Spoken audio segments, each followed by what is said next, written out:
Here's a question. Renee? Renee Nelmer, Jeffrey, Bill Haig, Tyler Pollack, Samantha and Lisa. Lisa, I just saw a minute ago. Where's Lisa? Okay, all other students, please line up and choose behind the graduates.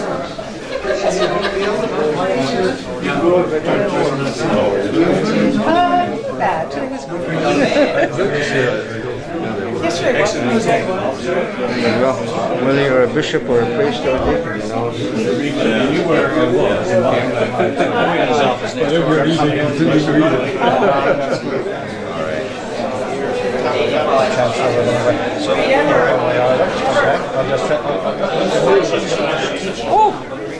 You're Jonathan knows I'm into the off-beat.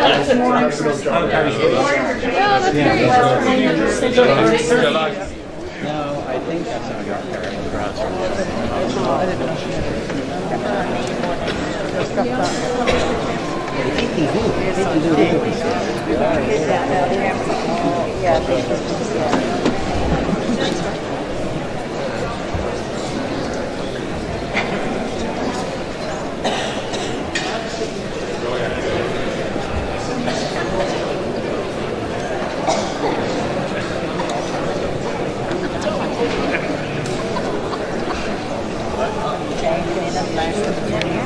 Oh, yeah, I still got it.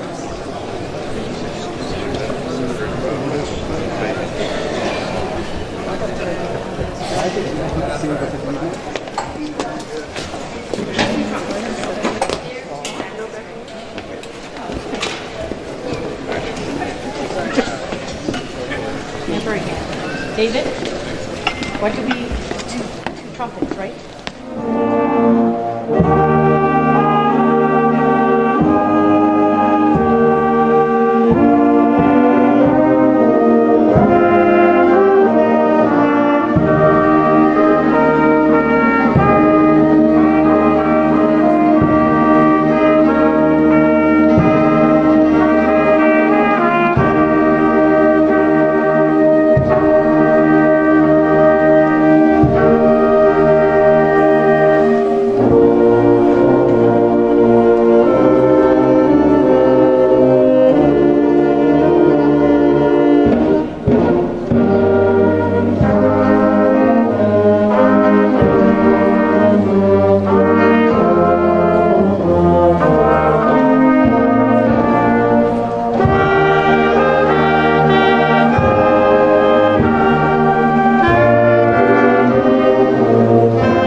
I now declare Convocation 2018 for Queen's College open, and I welcome everyone who has come to share in our celebration this evening. I now call on the Right Reverend John Wotton, Bishop of Central Newfoundland and Labrador, to conduct the gathering prayers. I'd like to begin by asking you to take a breath and be aware of that gift. Creator, we need each other. We need you. And there are many waiting to be filled with love and hope and peace.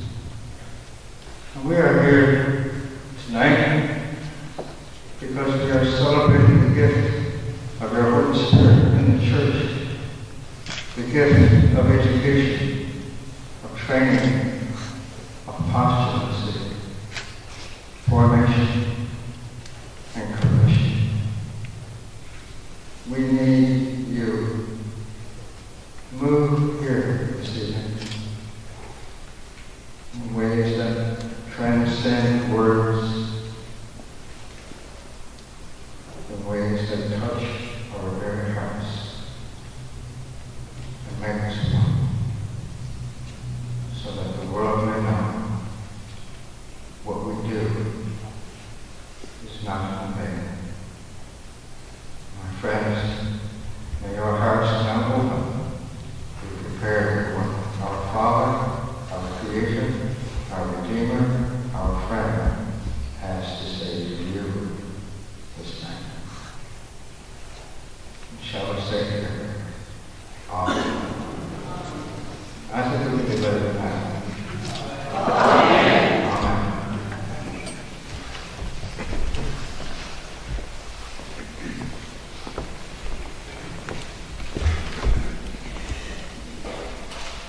I will now ask Mrs. Cynthia Haynes-Turner to read a message from our Premier, and you all may be seated.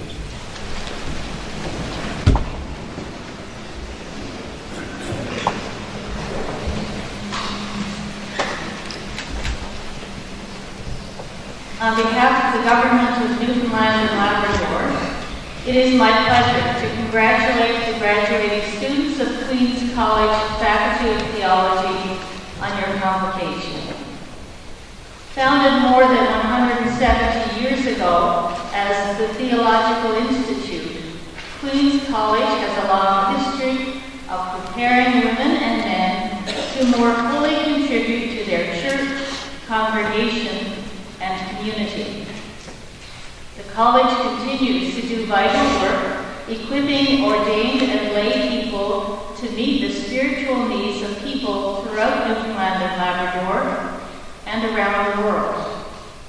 I commend Queen's College for its innovative approach to education, including the use of technology and off-campus programs in Happy Valley Goose Bay, Corner Brook, and Gander.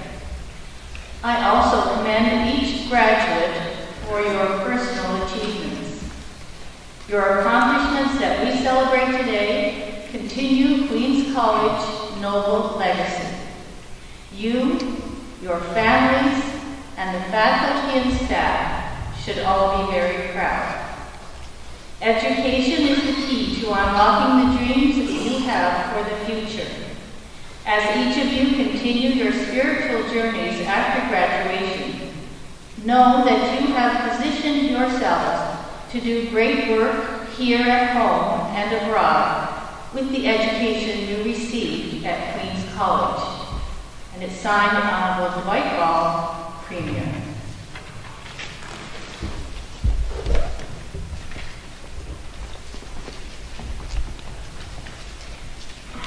Thank you, Cynthia. And I now call upon Dr. Noreen Golfman, Office of the Provost and Vice President Academic, Memorial University, to bring greetings from the university. Thank you, Your Grace. Good evening, everyone. Good evening. Good evening, Reverend Pell, Reverend Watton, Dr. Singleton, Sister Davis, graduates, honored guests, family, friends, and supporters. I'm so pleased to be here this evening, even though I had so much trouble finding a parking spot. But I bring you greetings, of course, quite cheerfully on behalf of Memorial University as we honor the graduates of Queen's College and celebrate so heartily your educational and spiritual accomplishments. Graduates, this is a time to recognize and celebrate as you look forward to many fruitful years ahead in your chosen careers. And I hope that when you look back at this time, this special time in your lives, that you will see it as a time of significant transformation. It is a time when you discover your own special gifts, a time from which you set out on your own spiritual path. Memorial University is so proud of its long-standing affiliation with Queen's College, and so proud of the students who have come here to study, to begin a career of service, giving, and helping others. For 177 years, the college has stood as a testament to the hard work and to the commitment of the educators and all the students who have devoted themselves to the study of theology and to the ministry. We all recognize the importance and value, of course, of post-secondary education. Not only is it the means to a better standard of living for ourselves and our families, but I'm sure we all believe and know how much education deepens our understanding of ourselves and the world. We also all know Queen's College offers more than a traditional post-secondary education. Graduates of Queen's College have a true vocation. People have always had a quest for the spiritual side of existence, a quest for the purpose of life. This is so from the beginning of time. We have been searching for answers to the most profound questions of life. I am sure that your time at Queen's College has equipped you at least with the knowledge and tools to help others explore these vital questions. While we gather this evening to celebrate your success, it is important to acknowledge the contributions of others who shared in your accomplishments. Your families have offered support, understanding, and encouragement, and I'm sure they are all very proud of your achievements. As are, of course, the instructors, whose enthusiasm, professionalism, and commitment to your education have contributed to your success as students. So today is a milestone in your lives. Your dedication and hard work have brought you here to the end of this particular course of study and the beginning of a new chapter. It is just the start, as you know. This is your time to take heart the responsibilities and privileges that come with your education and make your mark in the land of Labrador, across the country and around the world. May you leave here this evening confident in your ability to inspire others through faith, through religion, and through spirituality. Congratulations and best wishes.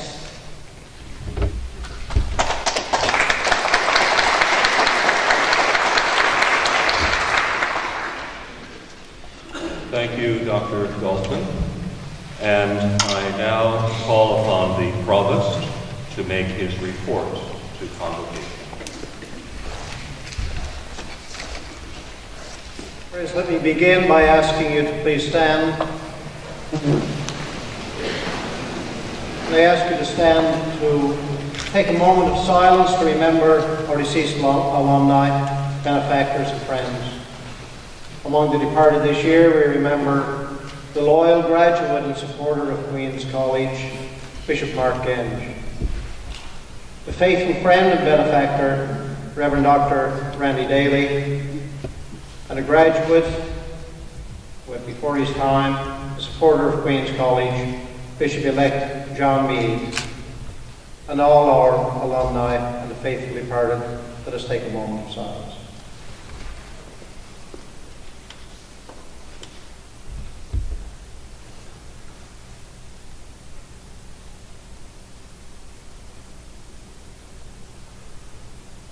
Please be seated.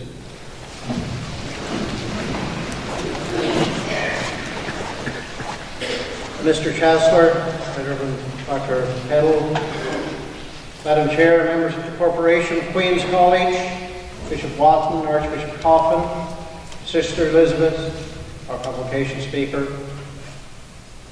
Provost and Vice President Academic Golfman, Monsignor Critch, Dr. Noel, members of the clergy, Queen's College faculty members and students, graduating class of 2018, and their families and guests, and all our friends. I am pleased to report to you the assembled convocation on the activities of Queen's College. I heard recently of an occasion when the three Anglican bishops of Newfoundland and Labrador decided to get together for a day of getting to know each other and a bit of rest and relaxation, so they decided to go playing golf. Now, Bishop Coffin, of course, is a well-known golfer, and he thought it would be a good idea. Being not only the bishop, the archbishop, the senior bishop in the province at the time, he decided what they would do for the day, so play golf. Now, the other two had seen golf on television, but never played much of it, and it looked easy to them. So they went, and Bishop Coffin set up his tee, teed off, the ball went out like a shot out of the gun. Still looked easy.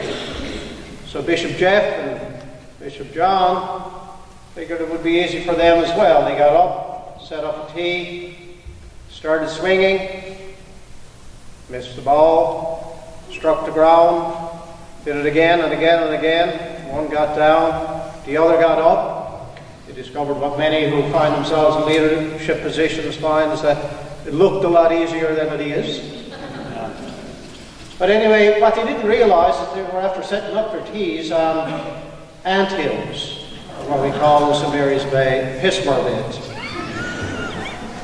And as they continued to swing, hit the ground, drive clay and sod and ants all over the place, and the ball and the tee staying where it was. Got down to the point where there were only two lonely ants left. One looked at the other and he said, "You know, if we want to survive, we better get on the ball."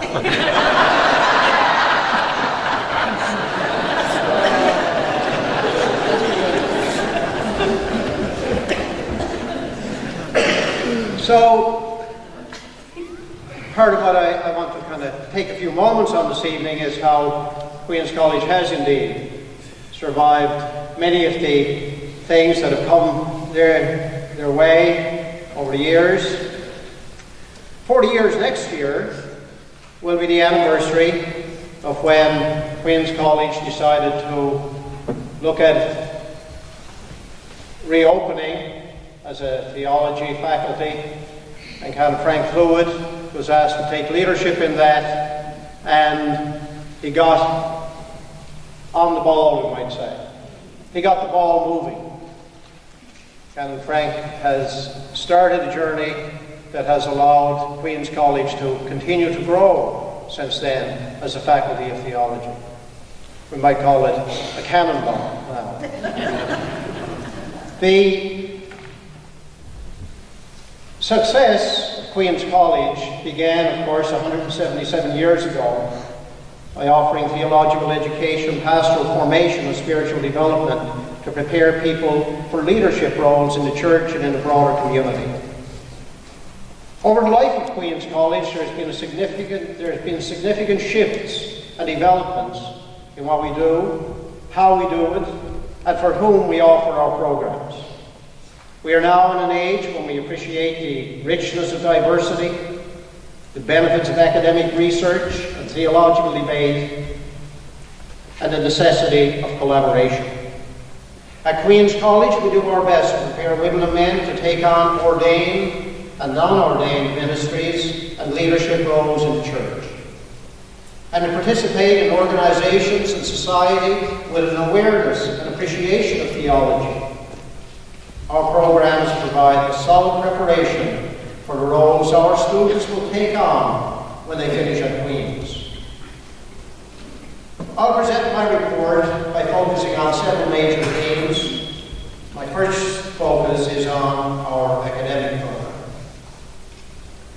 The curriculum review we completed in 2017 has allowed us to revise our programs to achieve a good mix of required and elective courses across the subject areas needed to have an academic balance and to be resource efficient. It allowed us to organize and schedule our courses to create a richer learning experience through class size and diversity among students. Through the curriculum review, we responded to the interests of committed and loyal students. We noticed a pattern that many who registered for a single course were likely to come back for more. We also saw that graduates from the diploma program moved on to the associate, and the associate graduates moved on to a degree program and on from bachelor to master degrees.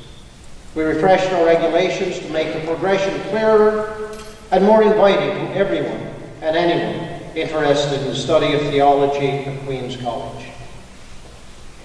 This past year, we put substantial effort into development of courses and programs to be available off campus.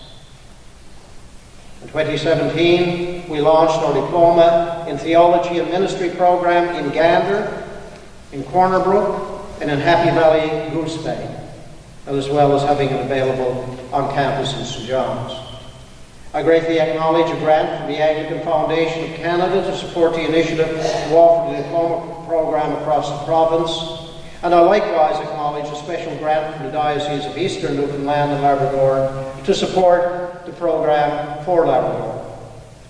I thank those who have taken leadership to promote and nurture the programs off campus. The development of our Smart Room has proven to be a good investment. It is making the delivery of online courses in real time much more user-friendly for all. Many of our part-time students would not be enrolled if it were not for this technology. In the fall semester, we completed the Memorandum of Understanding with the Anglican Diocese of Cyprus and the Gulf. We now have an average of 30 students per semester registered in our Bachelor of Theology and Discipleship Ministry in Cyprus and throughout the Middle East. We are proud of this outreach and support to those who would not otherwise have access to training for ministry. We've maintained a focus on continuing education for clergy and pastoral workers. We offer monthly sessions, and during the winter semester we offer 2 series.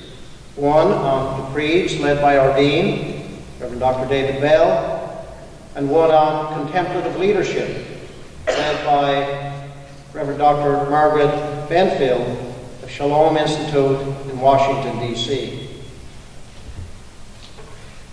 My second focus in this report is on pastoral training and practice. It is essential to our program. We are aware that our contribution to the church is to equip women and men for leadership roles that require sensitivity and skills to reflect the message and ministry of Jesus Christ. Good theological education is important, but not enough to ensure the competencies for pastoral ministry. As we now have many who study by distance, our challenge is to ensure students in our programs have opportunity to practice pastoral skills. We do this by having a practical component in our diploma program and by having supervised clinical and pastoral internships. We have always been blessed with having pastors and professional pastoral workers in healthcare to provide supervision to our students. We have now taken steps to provide more focused training for clergy and others who will provide guidance and training to students enrolled in our off-campus programs.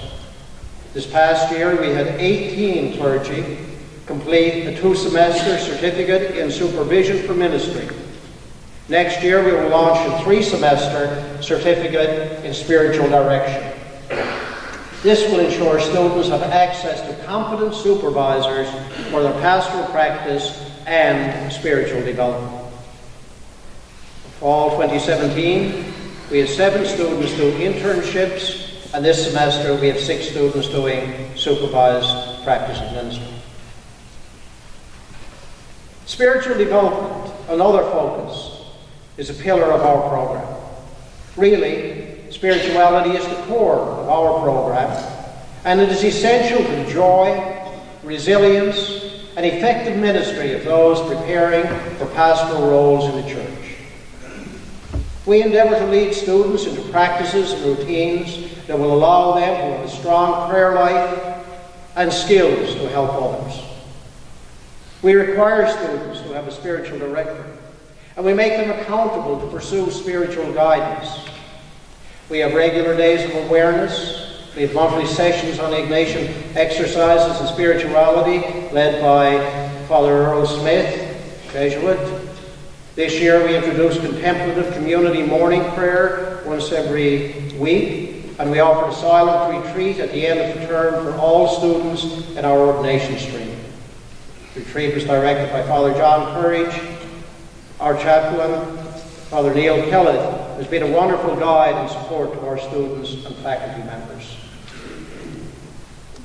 Community life is another focus, deserves comment. And community life within our college is quite dynamic. We have a wide array of students and faculty members. Some are full-time, some are part-time. Some are in ordination streams, but most are preparing for fuller lay ministries. We have Anglican, Pentecostal, Roman Catholic, Salvation Army, United Church students, and a Coptic priest studying with us. We have some who are with us daily, others occasionally, some who always and only connect online and by correspondence. We try to provide the experience of a Christ-centered and Spirit-filled community. We insist on hospitality and respect. We welcome and encourage participation in the chapel, common room, and classrooms. We monitor behaviors, and we coach students to be self-aware of their habits and practices of engaging with visitors, supporting colleagues, and being present to those with them and not being distracted by their devices. We emphasize respect. Our community is strengthened by the support of the bishops and clergy throughout the province. We are blessed to have frequent visitors and willingness of many clergy to preside and preach at Holy Eucharist on Mondays and Wednesdays. Parish clergy have been very supportive and welcoming in facilitating parish internships and Sunday parish placements for our students. We are pleased that our students recognize that they are not an isolated community, but part of a broader and deeper community of faith. This past year, we had over 100 clergy and lay people participate in educational and ministry formation for our students through their involvements with our internships, with our support teams, and with liturgies. That allows our students to be impacted in so many powerful and wonderful ways by people who represent the community, the church, and a broader community and society. I'm proud to note as well that our students, through the Queen's College Student Association, are aware and involved in community activities such as collecting for food banks, fundraising for missionary work, preparing meals around McDonald House, and participating in the Bringing in the Sheaves project with the Diocese of Central Newfoundland in support of the Diocese of Rokan in South Sudan. And we make efforts to connect with the broader community through a monthly newsletter and occasional updates to students, alumni, parishes, clergy, benefactors, and friends. We have worked to enhance our presence through social media. Collaborations are important to us. We have many collaborations within the church, within the university, and beyond. We have strong partners in many undertakings. We continue to sustain and nurture the obvious collaborations with the Anglican Diocese of Newfoundland and Labrador, as well as the Diocese of Cyprus and the Gulf and the Middle East. We maintain our arrangements with Pentecostal assemblies of Newfoundland, and we have renewed our contract with the Roman Catholic Archdiocese and are at preliminary stages of discussions with other interested denominations. Our arrangement and affiliation with Memorial University is essential for Queen's College. The current affiliation agreement between Memorial and Queen's was put in place for 25 years, and that was in 1994. Over the past couple of years, we've been in discussions regarding the renewal of our agreement.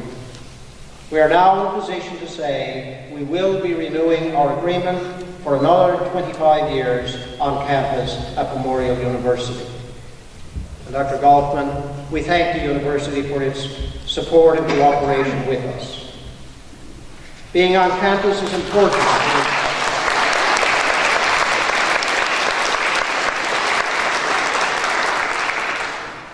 Being on campus is important to Queen's College. It provides access to the facilities of the university, the library, the wonderful library, that the building on campus and online are essential resources for our faculty and our students. We appreciate the arrangements that we make and the collaborations we have with individual faculties and departments at the university to enhance our educational opportunities and partnerships. Before I finish, I have to give you a few numbers. It'll be short and sweet. Our student enrollment is strong. This past semester, we had 166 registered students, the highest enrollment ever. We have a mix of women and men preparing for ordained and non-ordained ministries and leadership in 5 denominations. We have full-time and part-time students registered in online, on-campus, and correspondence programs. They're registered in both degree and non-degree programs, and some for continuing studies. Regarding finances, the financial audit report for 2017 has been received by the corporation. The auditors have found all financial matters to be in order and in accordance with the Canadian accounting standards for non-profit organizations. We have a balanced budget in 2017. Our budget for 2018 is $407,565.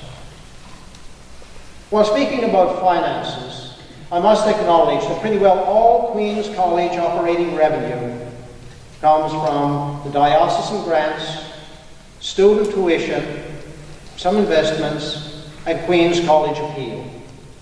We occasionally receive other donations, such as in memoriam donations. We appreciate and are thankful for all sources of revenue. Commitment of the diocese to sustain their contributions to Queen's, along with all other demands, reflect a commitment to the college. The Anglican Joint Investment Committee is to be commended for their diligence and good stewardship of funds entrusted to their management. Recently, we had a renewed effort to promote the Queen's College appeal, and it was successful.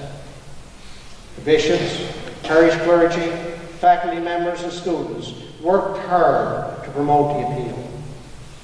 We always appreciate gifts from individuals and families that always seem to come at the right time to allow us to continue to offer a good educational and formational experience for our students. I want to take a moment to glimpse into the future. It is a challenging and exciting thing to do in a school of theology, where our mandate is to prepare people for ministry and leadership. Not for now, but for the future. And we are well situated to take on the somewhat prophetic role in the church and for the church. It is not enough to react to change or adjust to change. We must influence the change. We can do this by ensuring we are nurturing theological thinking and reflection on matters relevant to people's lives. We do it by engaging with others through debate and community initiatives. And we do it by evaluating what we do and how we can improve.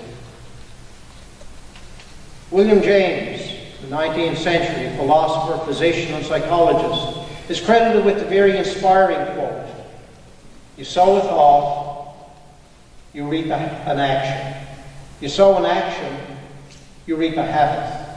You sow a habit, you reap a character. You sow a character, you reap a destiny." Our role, our prophetic role in the church and in the world, must be to ensure we sow thoughts that have the capacity to influence actions. Acts of kindness, acts of service, acts that are good example and that lead to the shape of character for individuals, families, communities, and culture. That it and they show respect and embrace diversity and support those with needs, especially the need for the experience of the joy of the gospel. Or we might say we are called to do what the prophet Micah tells us. What the prophet Micah tells us is required. He said, to act justly, to love mercy, and to walk humbly with your God. In closing, I must admit that I approached this year with some concern, as I knew we would face the retirement of Miss Susan Foley, who this evening, the first time ever in her life, is able to sit back and enjoy Convocation. Good to have you with us, Susan. The recruitment of Miss Dana Bishop and her transition into the role of administrative assistant has gone very well. Dana and Susan worked well together throughout the fall, and since the new year, Dana has done wonderful work and shown she is quite capable, competent, and willing to fill this important position and role. She is pleasant to work with and a perfect fit at Queen's College. Indeed, Miss Dana Bishop is a strong case for female bishops. Interpret that as you wish. Thank you, Dana and Susan. Also, I wish to extend a heartfelt thank you to the numerous people who collaborate, participate, and support our work at Queen's College. Our students are wonderful individuals who bring joy and excitement to the college and the church. Our faculty members generously teach, coach, mentor, challenge, and guide our students in academic, spiritual, and pastoral formation. Our leadership team, Dr. David Bell, our Dean, Father Neil Kellett, our Chaplain, and Dr. Carmel Doyle, our Director of Student Programs, enrich Queen's by their presence, example, and attention to detail that sustains the 177-year-old spirit and character of Queen's College. I must note that Father Neil Pillen will not be back with us as chaplain next year, though he has open invitation to join us for worship and community activities. Neil, thank you for your support to us all. And I'm pleased to announce this evening that Father John Courage has agreed to take on the role as chaplain of Queen's College. John, welcome aboard.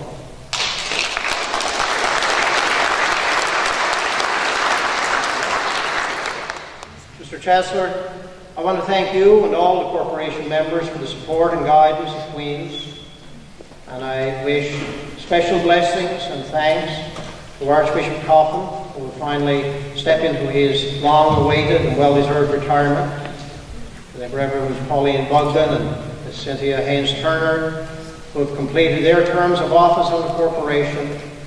Your Grace, Cynthia, and Paulette, your contributions and commitment to Queen's is appreciated. Finally, I say a special thank you to the people who inspire and guide me on matters of importance, such as the pace of my life, how bad my clothes are mismatched. They provide me with generous love, support, and advice, when sought, when not sought. They are my wife Donna, my daughter Chloe, and my son Chris. Thank you for putting up with me. And finally, to our graduates, thank you. Congratulations and blessings for the future. Thank you.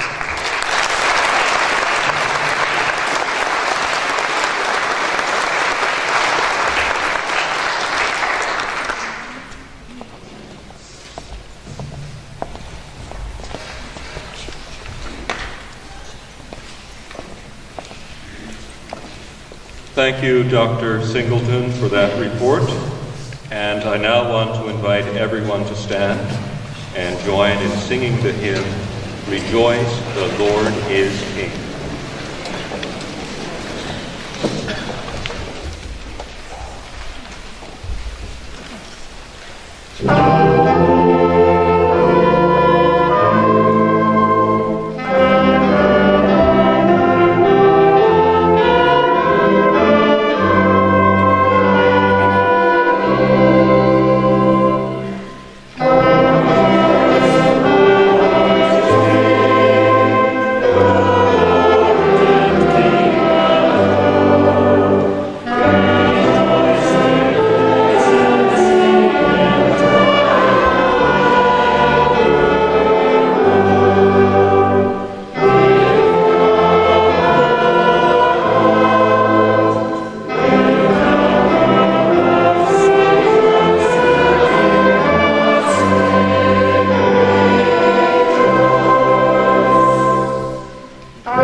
I now call upon Sister Elizabeth Davis, RSM, Congregational Leader of the Sisters of Mercy Generalis, and also a member of the faculty of Queen's College, to address Convocation, and you all may be seated.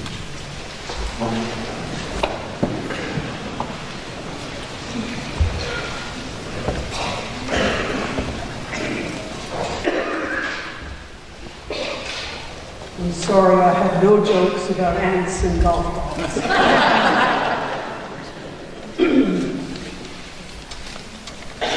God of creation, creating anew, the silence is broken. With the women in the garden, we catch our breath, wipe our tears, and try to articulate our experience with you. What words can describe shadows fleeing from the tomb? How can we tell of the morning the world turned upside down? No mortal words will do. Still, we must spread the news. Christ is risen. Our knees are weak from running. Our voices tremble on the edge of fearful joy. Our eyes have seen the glory of the Lord loosed upon the world. May every breath we take, every word we utter, everything we do, witness to the truth of Christ's resurrection. On this evening of Convocation, in the last days of the Easter season, the words of Charlene Sledge remind us that each one of us is here because Easter happened. Each student is graduating tonight, and Queen's College exists because Easter happened. The overwhelming significance of the first Easter is astoundingly conveyed to us by the most simple heralds: a stone, an empty tomb, fish and bread on the beach, and women. Graduates, this moment of convocation, like that first Easter which holds you in its embrace, marks an ending and a beginning for you. In this moment, you are in a liminal space, described by Richard Rohr as being betwixt and between the familiar and the completely unknown. Our old world is left behind, while we are not yet sure of the new existence. This is a sacred space where the old is able to fall apart and a bigger world is revealed. The threshold is God's waiting room. We gather with you, graduates, in this liminal space this evening and ask where the threshold will take you. In these past years, through the integration of learning, faith, and practice, your education has been informing, forming, and transforming. As Tom Broom says, informing is a way of the head. It demands a discipleship of faith, seeking understanding, and belief with personal conviction, sustained by study, reflecting, discerning, and deciding. Forming is a way of the heart. It demands a discipleship of right relationships and right desires, community building, hospitality and inclusion, trust in God's word, and prayer and worship. Transforming is a way of the hands. It demands a discipleship of love, justice, peacemaking, simplicity, integrity, healing, and repentance. Now you are graduating. You are preparing to cross the threshold into a new world, an unknown world. Let me this evening give you some assurance as you cross that threshold by naming 5 signposts to guide you as you prepare to live out and to live into the fruits of your Queen's College study. These signposts are not only new for you, they are emerging for all of us, but all are at the heart of our response as Christians in this 21st century. A rich understanding of cosmology, our first signpost, is influencing and reshaping how we think about God and incarnation. Richard Rohr says it this way: God's first idea was to become manifest, to pour out divine, infinite love into visible forms. The first flaring forth, or Big Bang, is our scientific name for that first idea. And Christ is our theological name. Both are about love and beauty exploding outward in all directions. Creation is indeed the body of God. God's first incarnation happens in all creation. God's second incarnation comes in the person of Jesus. This new cosmology has led to the development of what Pope Francis calls integral ecology, our second signpost, with its fundamental connections at three different levels. Relationships at the atomic and molecular level between plants and animals and among species in ecological networks and systems.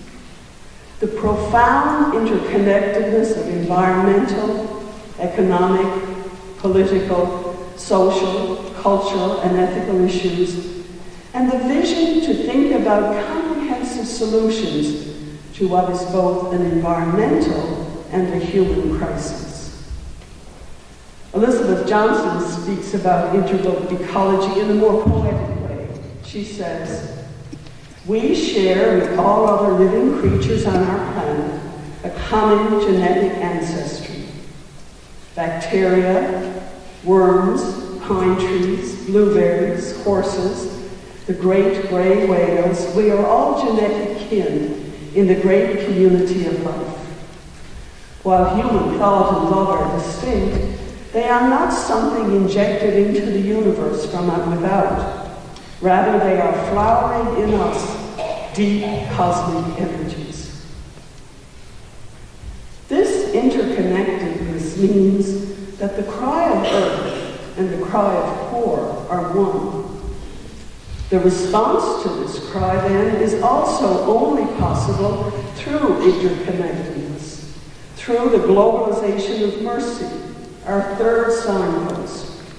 A globalization led from below by voices of women, Black people, indigenous people, workers, peasants, the untouchables, the poor, the children. In the words of Albert Nolan, there is a globalization of anti-war and peace movements, of compassion and of the struggle for justice, an international groundswell of resistance in the name of peace, compassion, and justice that will undermine and dismantle the structures of power and domination. Every person in this church tonight knows the story of the Good Samaritan. Let us reimagine that story now with his 5 moments of mercy. The Samaritan sees contemplatively. His heart overflows with compassion. He acts to heal the man. He includes the innkeeper in the circle of mercy. And then at the end, Jesus reflects on the story and tells the lawyer, "Go and do likewise. Be part of creating a culture of mercy." 5 moments of mercy in response to the cry of earth and the cry of poor. Contemplative seeing, a compassionate heart, mercy-filled action, building circles of mercy, shaping a global culture of mercy. If we are all truly one in the sacred communion of all creation, if shaping a culture of mercy is our response, then inclusion, our 4th signpost, becomes the answer to almost any question. Elizabeth Johnson says, "The dignity of difference is a source of blessing." The dignity of difference is a source of blessing. We always say that we are called to welcome the stranger. But how differently, how profoundly differently, Jesus says in the Gospel of Matthew, "I was a stranger, and you welcomed me." Not welcome the stranger. I was a stranger, and you welcomed me. This is radical hospitality, knowing our own vulnerability. In the words of the Buddhist nun, Pema Chodron, compassion is not a relationship between the healer and the wounded. It is a relationship between equals. Only when we know our own darkness well can we be present with with the darkness of others. Compassion becomes real when we recognize our shared humanity. Or, as our beloved Paul said, when I am weak, then I am strong. Inclusion means that we find partners and collaborators in the most unexpected places. Let me give you 2 examples. One of the most precious gifts of our time is the move to more intense and more profound interfaith dialogue, listening to God's voice spoken in other diverse accents. Listening to God's voice spoken in other diverse accents. A second example is even more unexpected. Job tells us, ask the animals and they will teach you, the birds of the air, and they will tell you, the hand of the Lord has done this. As you cross the threshold, graduates, the final signpost is the blessing of contemplation. Contemplation both personal and communal. A poem from the Australian Michael Lunig describes contemplation so beautifully. God, help us to live slowly, to move simply, to look softly, to allow emptiness, to let the heart create in us. The academic standing which you are receiving from Queen's College dares you to be a contemplative presence, dares you to see, listen, and dialogue contemplatively, dares you to be contemplative leaders. And so we return to where we began, with the Easter story. Mary and Cleopas walked across the threshold of their liminal space after Jesus spoke to them and broke bread with them. Were not our hearts burning within us while he was talking to us on the road, while he was opening the scriptures to us? As you prepare to walk across the threshold, what causes your heart to burn within you? Which signpost beckons you to follow? The new cosmology, integral ecology, globalization of compassion and justice, inclusion, contemplation?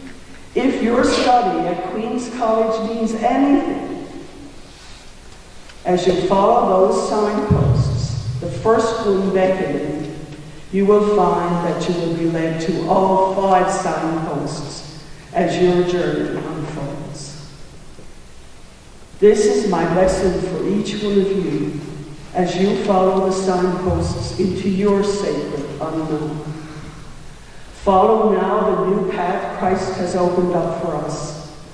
Just around the corner of your life is a spiritual surprise. Easter, Christ is risen. May you dance an Alleluia dance and sing a resurrection song. Laugh with God and let joy reside in your hearts always. Graduates, laugh with God and let joy reside in your hearts always.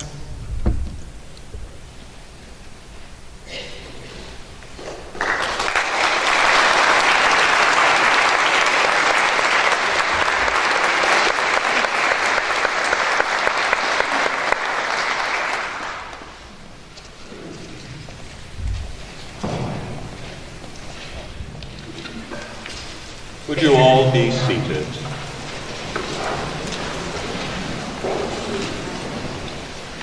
We shall now proceed with the conferring of degrees and associates, as well as the awarding of diplomas.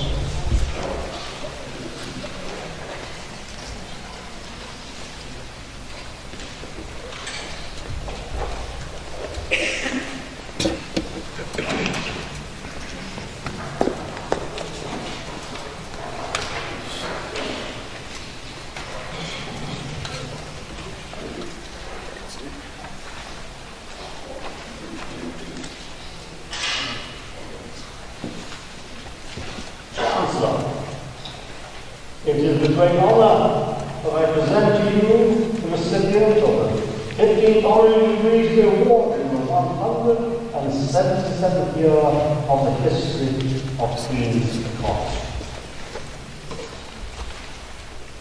What shall I say of Hans Waller? His origins lie in the misty mountains of the Eiffel Rhineland, but he explodes on our scene like a Teutonic shooting star and a Sternschnuppe. In 1967, when he was in the basement of a church in Cologne, in Germany. And what, you may well ask, has a Cologne church basement to do with this operation? Because it was in that very basement that he met Marcella, who sits here before you. She was perfecting her German language skills at the time. And although I cannot say whether they enjoyed the food, they certainly enjoyed each other's company. So much so, in fact, that they spent the summer doing volunteer work for the same church. And at the end of the summer, Hans suggested to Marcella, with whom he had quite fallen in love, that she should stay on in Germany. Marcella countered by suggesting instead that Hans should come to the United States and pursue a North American education. Marcella won. And so the following year they moved to the United States, presently known as Trumpland. And on the 30th of December 1968, he and Marcella were married. I have it on no less authority than Hans Waller himself on my coaching. But that was the best year and the best date of the 20th century. You can't ask for better than that. But you will realize, ladies and gentlemen, that what this means is that the 30th of December of this very year, 2018, is the 50th anniversary, the golden wedding of Hans and Marcella. As you know, we are today awarding him the degree of DSL, which stands generally for Doctor of Sacred Letters. But, you know, given the circumstances, I think it might also stand for deep, steadfast love. Marcella, stand up. Stand up, Marcella. Here is Marcella, ladies and gentlemen.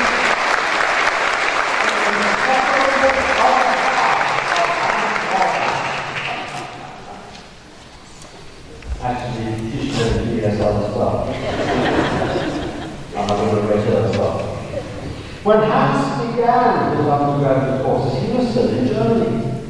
His university, however, was in the United States, headquartered at Malibu in California. He never set foot in the place until some 20 years later, with a colleague, he organized a conference there. Hans completed his BA degree by distance, and it says much for his stamina and Teutonic thoroughness, of which you shall hear more in a moment, that although his spoken English was severely limited when he began his studies, he ended by becoming the valedictorian of his graduating class. He then became a man on the move.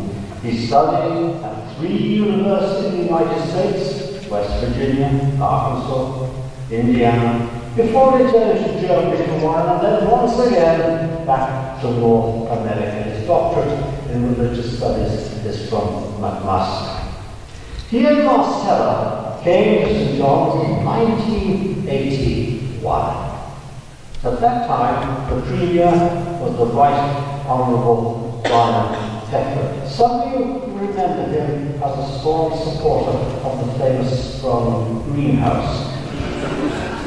This, you will recall, was to be the economic resurrection of the island, and it did indeed produce to be accomplished at an overall cost of about $27.50 each. For that, Hans Waller was not responsible. And so, In 1981, he joined the Department of Religious Studies at Memorial University. There, he taught course after course, especially in the realm of Reformation and modern Christian thought. And it was there, ladies and gentlemen, that he devoted himself to the investigation and study of an area which at that time was in dire need of investigation and study. Whom and what are we speaking here? Of Nicholas Ludwig, Count von Sindendorf, and the Moravians in Labrador. Now, Hans, as it happens, Rhinelander speaks of Leeds German pretty well, though he always has Marcella to help him. And Hans, with his customary Teutonic thoroughness, threw himself into the study of religion in Newfoundland and Labrador and made it his own. How much his own? Let me tell you. He has published dozens upon dozens of articles and given dozens and dozens of talks and presentations on all manner of things, events, and personalities from Newfoundland and Labrador. And as Dr. Conferring, our esteemed Provost and Vice Chancellor,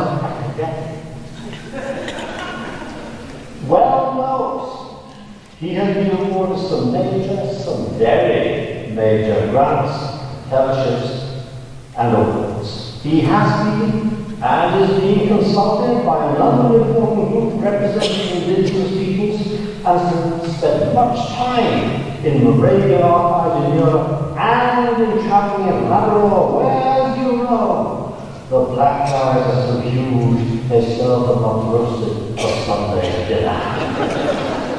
So what of Queen's College?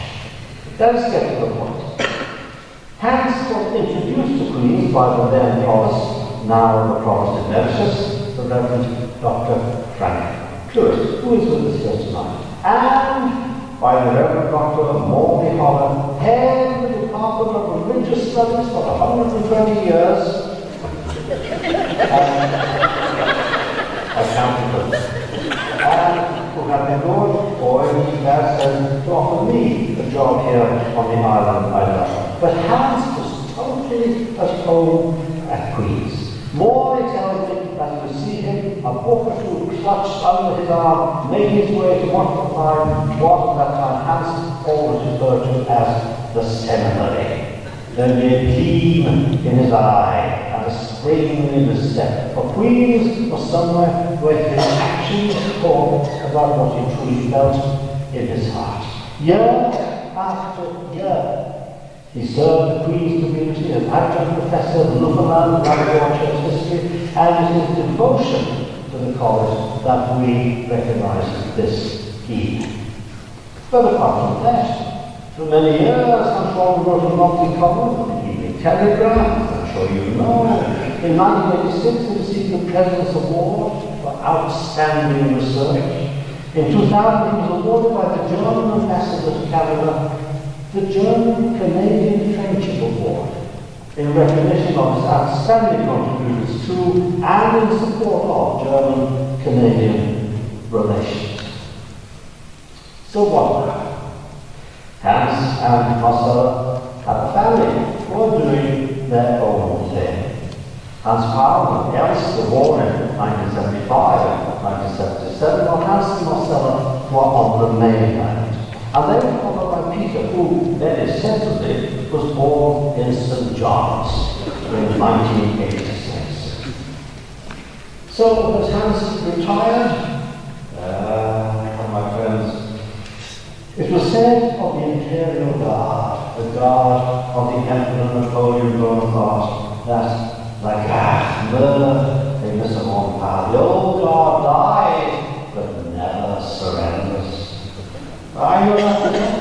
I tried to retire some 8 years ago with no success whatsoever. And so Hans continues his work. He continues his work.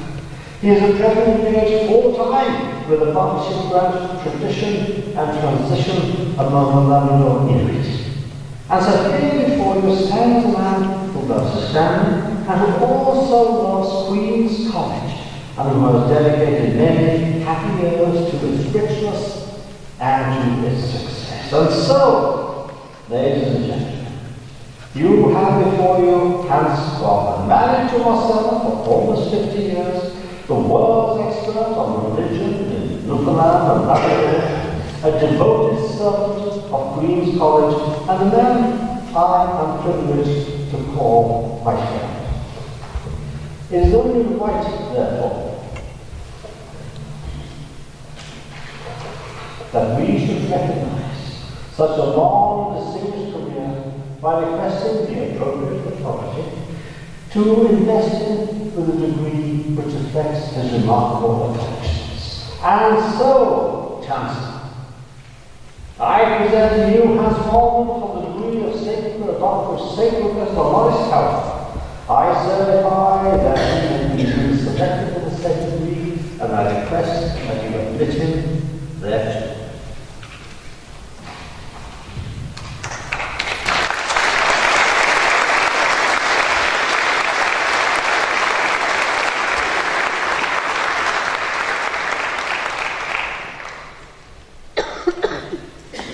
By virtue of the authority entrusted to me under the Act of Incorporation of Queen's College, I, the Chancellor, will now admit him to the degree of Doctor of Sacred Laws, honoris causa, and confer on him all the rights and privileges pertaining thereto. I call upon him to present himself before me to assume the hood appropriate to the degree.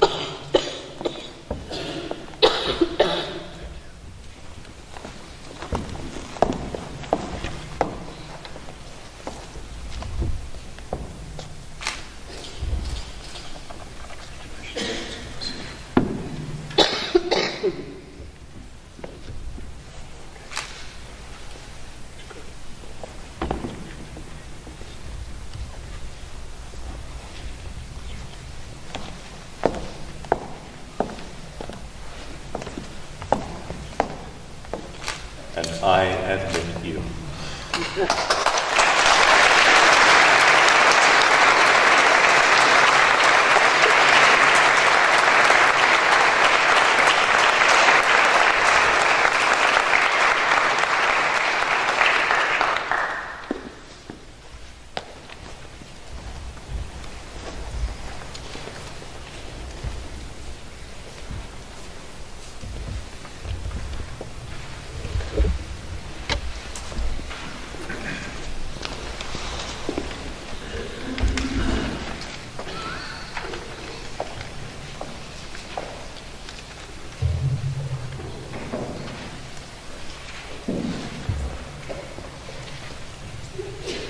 Chancellor, I present to you the candidates for the degree of Master of Divinity, Master of Theology, and Master in Theological Studies, and Bachelor of Theology by distance.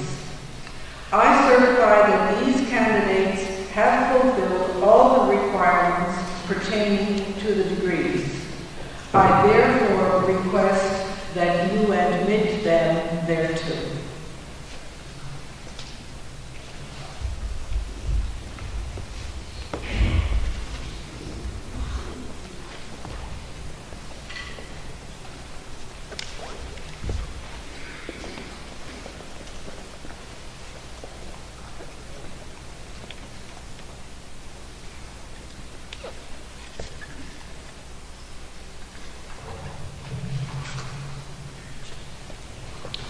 By virtue of the authority entrusted to me under the Act of Incorporation of Queen's College, I, the Chancellor, will now admit the candidates to their degrees and confer on them all the rights and privileges pertaining thereto. I call upon them, upon the hearing of their names, to present themselves severally before me to assume the hood appropriate to the degree. For the degree Master of Divinity, Lisa Lynn Payne Honors. Lisa also receives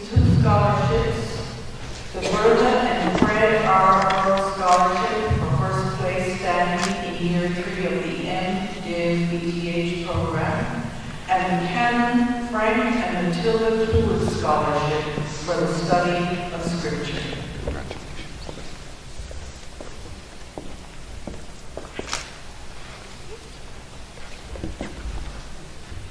Big smile.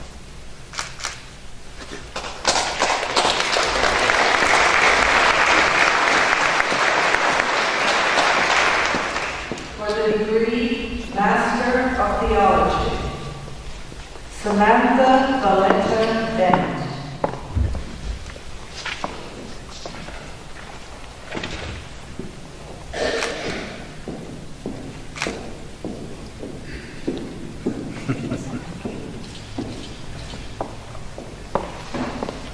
Congratulations.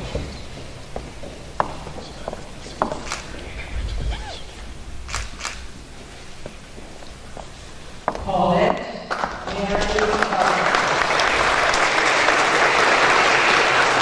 Honors.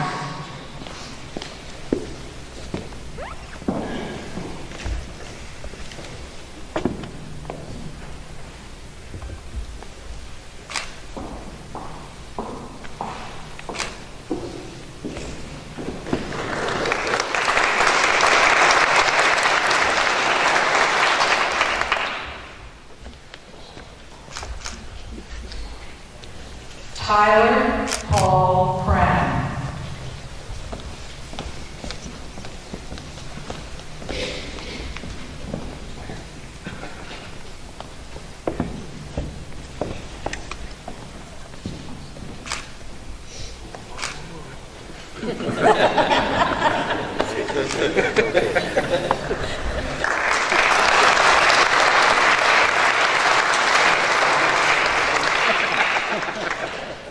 Ready? Oh yeah, let's get one of them. Catherine Short. Catherine also receives a scholarship, the Bishop J.A. and Beatrice Bean Scholarship for first place standing in the Master of Theology program.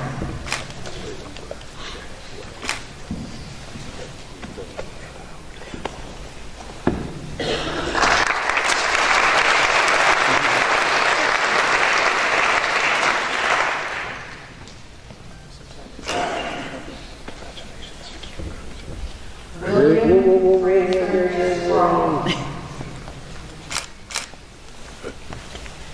William also receives the Dr. Tom Home Memorial Bursary for love of church and ministry, demonstrating commitment to continuing theological education.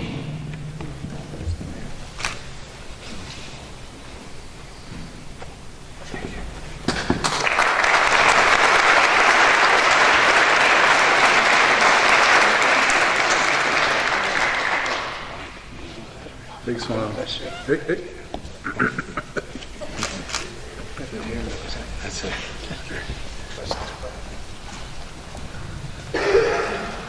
For the degree Master in Theological Studies, Jeffrey Normore.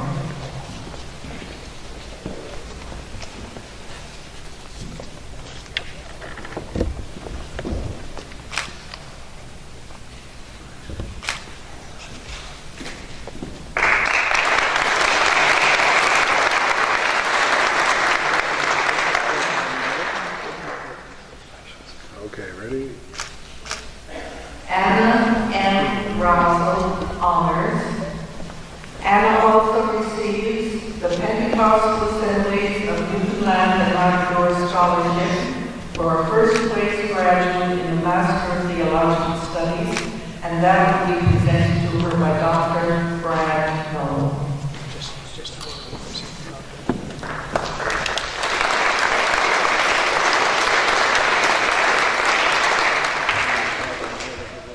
Okay.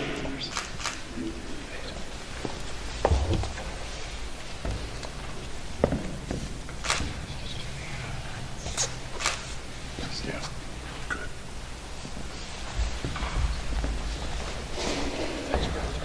For the degree Bachelor of Theology by Distance, Eleanor O'Keefe Ash.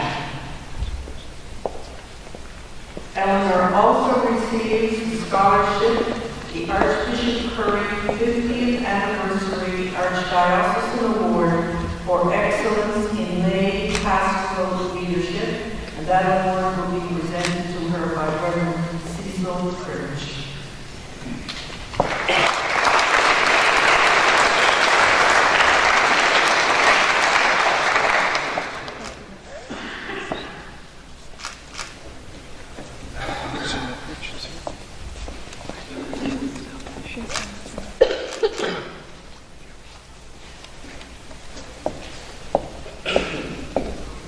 Audrey Renee Patricia Easton. Renee also receives the R.A. Carson Scholarship for commitment to lifelong learning.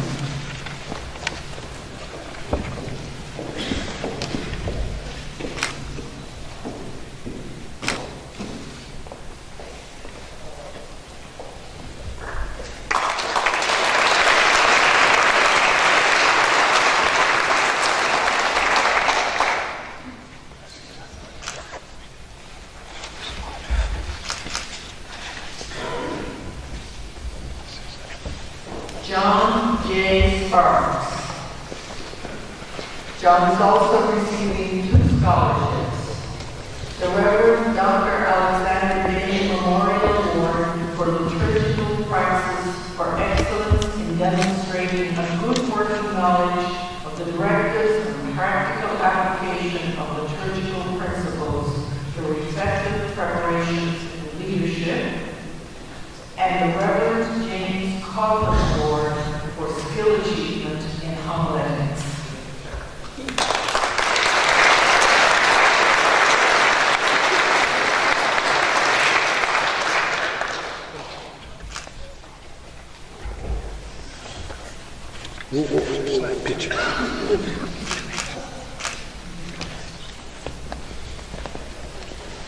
Robin Michelle Ho. Robin also receives the Archbishop Robert L. and Elizabeth Seymour Scholarship for first place standing in the Bachelor of Theology by Distance program.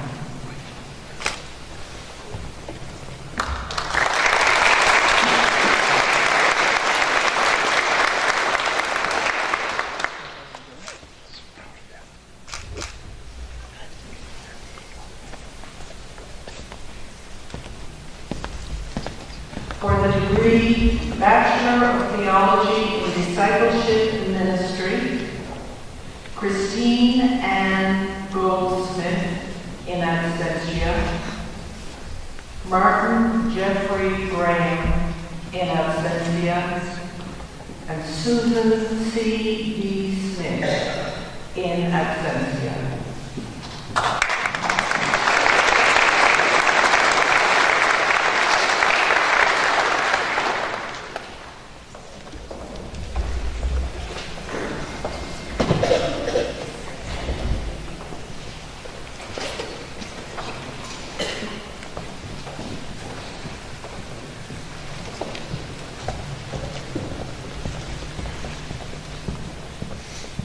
Chancellor, I present to you the candidates for the Associate in Theology. I certify that these candidates have fulfilled all the requirements pertaining to the Associate in Theology. I therefore request that you admit them thereto.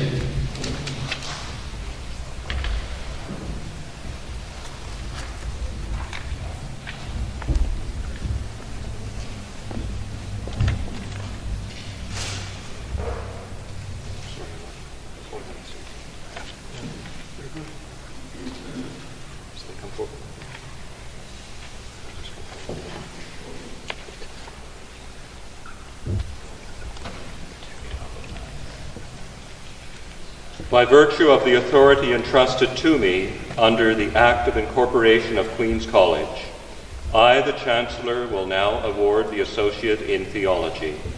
I call the recipients of the Associate in Theology, upon the hearing of their names, to present themselves before me to receive the diploma.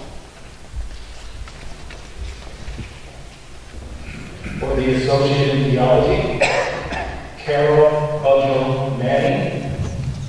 Carol also received Queens College Alumni Association Scholarship for the Associate in Theology graduate of the highest standing.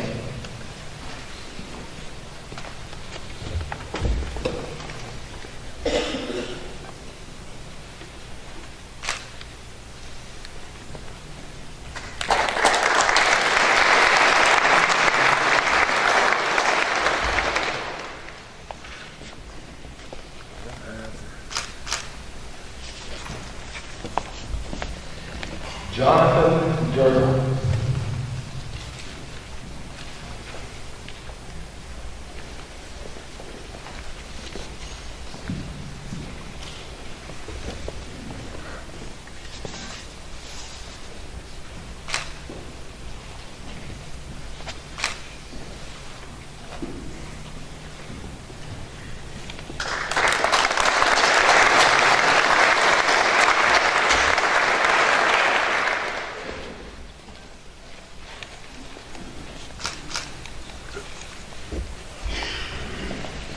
Wilhelmina Green.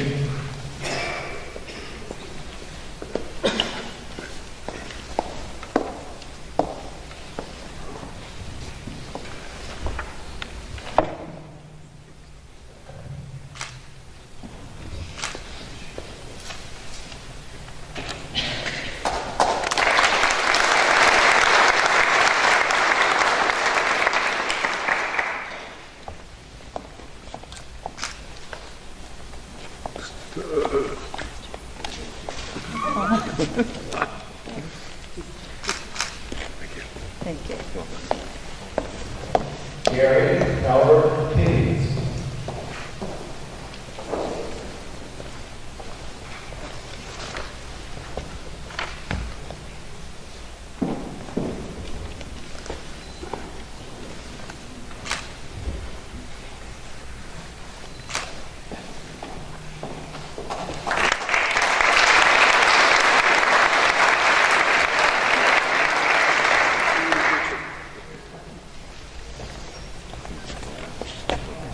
Gary.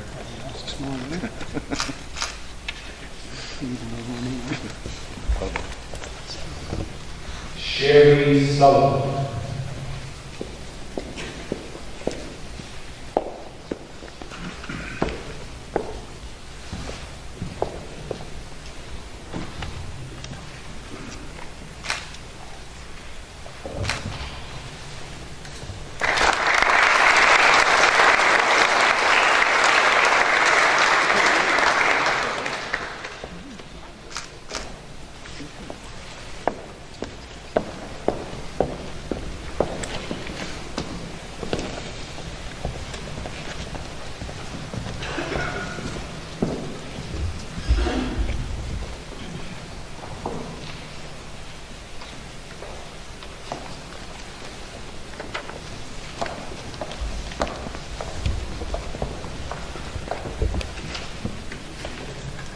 We now call forward some of the non-graduating students who have received scholarships and awards. The Maple A. Goff Scholarship for first place standing in year 2 of the MDiv BTH program is awarded to Holly Lockyer Lee.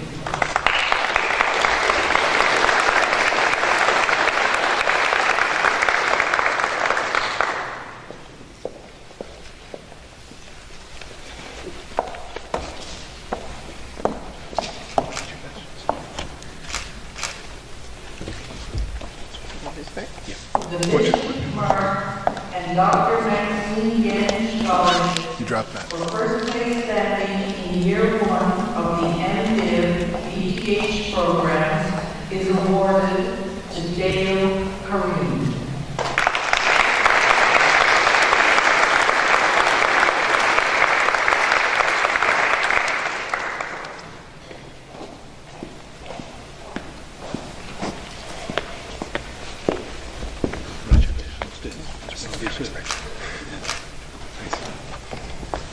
The Queens College Scholarship for first place in BTH Discipleship and Ministry is awarded to Derek Bishop.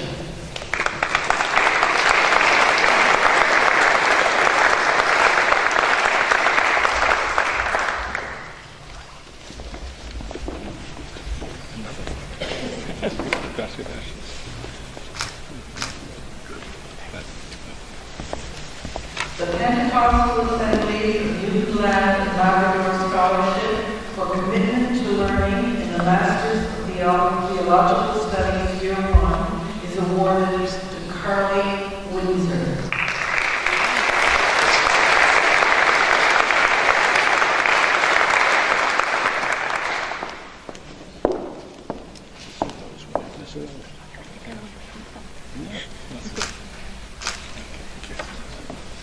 The Father Maiden Scholarship for highest grade in homiletics is awarded to Elizabeth Scannell Reynolds.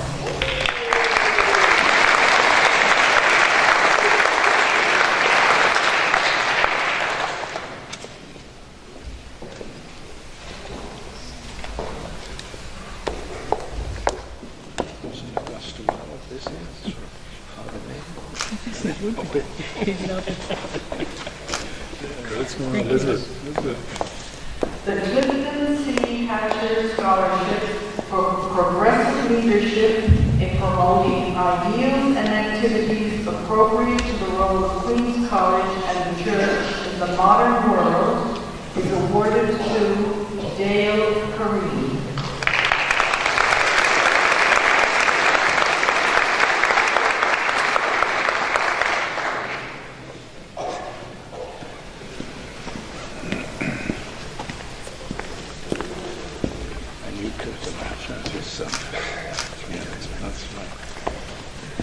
Queen's College Alumni Association Award for continued demonstration of Queen's College core values of Christ-centeredness, commitment, development, and collegiality is awarded to Charlie Cox and Eleanor Ash.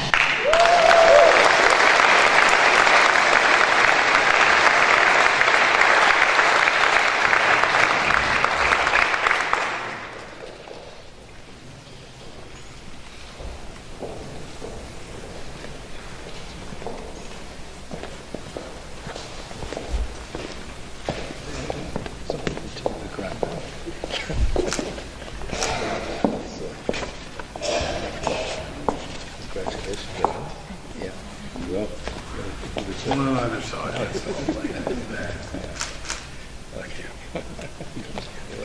The Venerable Frederick and Lillian Oak Memorial Scholarship for excellence in pastoral leadership is awarded to Sean Bowers.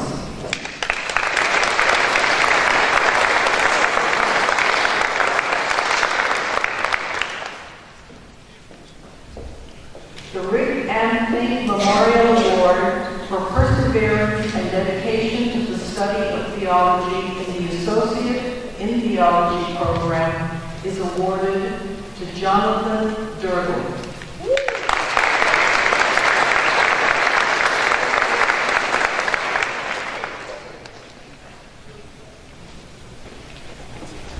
Somehow I ended up with it before you could do it. You might get a photograph taken again.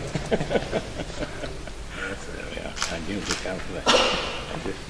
I'll talk to you about it later. The Queen's College Benefactors Award to support students in the study of mission and ministry is awarded to Bethany Jacobs.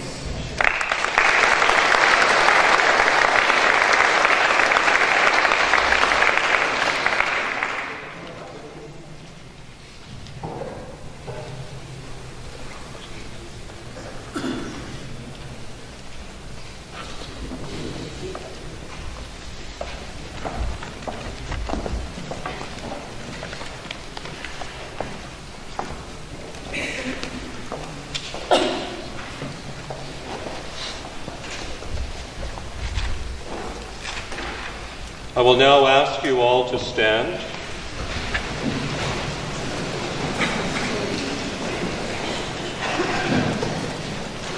And the right Reverend Percy Coffin, Bishop of the Diocese of Western Newfoundland and Labrador, will lead us in our closing prayers.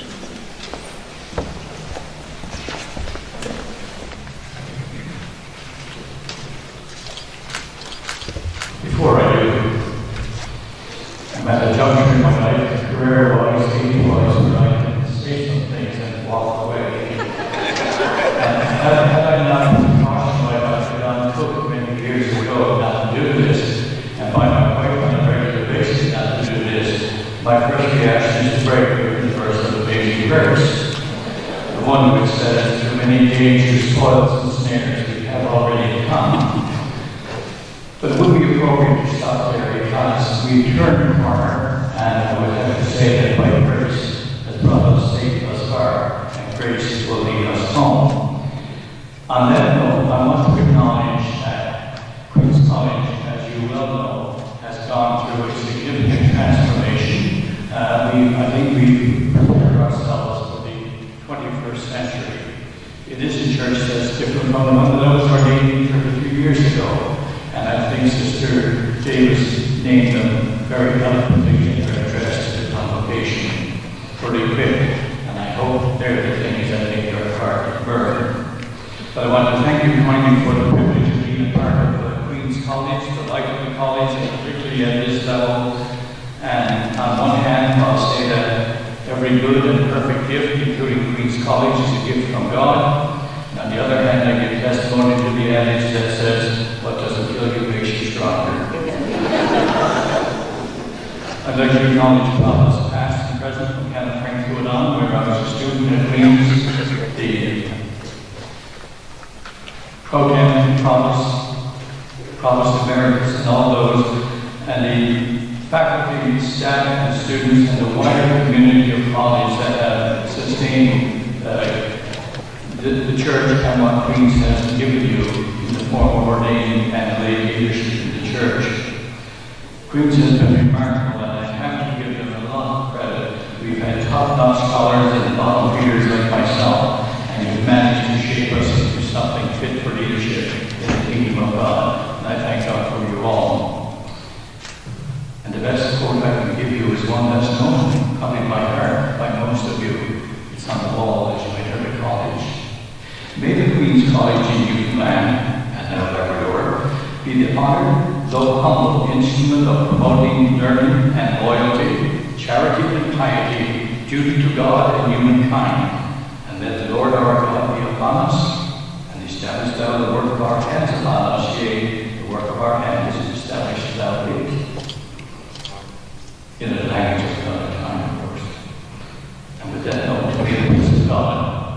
Peace of God's people, the peace of Mary, mild, the loving one, and the peace of Christ, King of human hearts, God's own peace, be upon each thing our eyes take in, be upon each thing our ears take in, be upon our bodies which come from earth, be upon our souls which come from heaven. The blessing of God Almighty, the Father, the Son, and the Holy Spirit be among you all and remain with you always. Amen.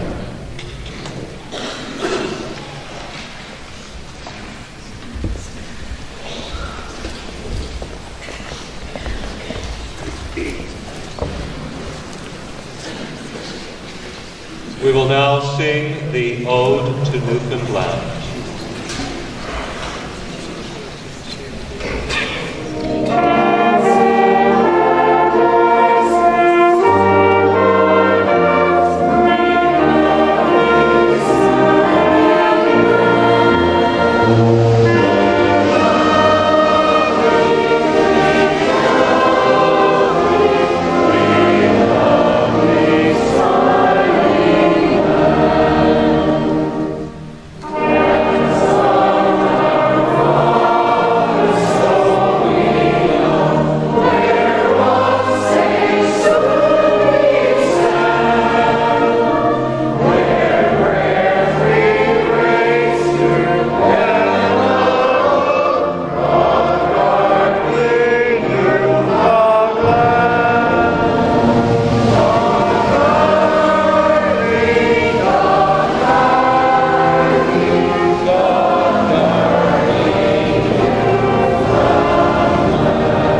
want to thank the CLD Regimental Band for their contribution to this evening and their great contribution in so many other ways to the life of our province.